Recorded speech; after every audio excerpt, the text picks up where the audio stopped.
कराची से एक और खबर रिपोर्ट हो रही है। नाजमाबाद में water tanker green line track से टकरा गया है। टैंकर के टकराने से ग्रीन बस लाइन ट्रैक की जालियां टूट गई हैं। हादसा तेज रफ्तारी के बाइस पेश आया है। जानी नुकसान कोई नहीं हुआ है। खुर्रम गुलजार हमारे साथ, हमसे बात करेंगे। खुर्रम, बताइएगा क्या डिटेल सामने आई है इस वाक़े से मुतालिक?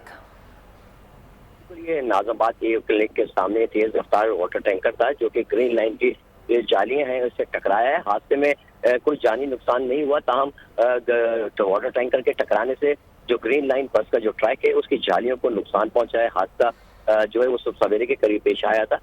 ताहम ट्रैफिक पुलिस ने फौरी तौर पर मौके पर पहुंचकर वाटर टैंकर को रोड से हटा के रोड की जो ट्रैफिक की रवानी है उसको क्लियर किया। वाटर टैंकर हादसे पर होने की वजह से ट्रैफिक जो है वो जाम हुआ था, ट्रैफिक की रवानी भी मुतासर हो रही थी। ताहम पुलिस का बताना है कि हादसे का जो ये वाटर टैंकर है इसका ब्रेक फेल होने की वजह से ये हादसा रोनमा हुआ और ब्रेक फेल होने के बाद ही वाटर टैंकर स्पीड के साथ जाके ग्रीन लाइन बस की जालियों से टकराया था। सही, ठीक है, अपडेट कर रहे हैं खुर्रम, बहुत शुक्रिया आपका।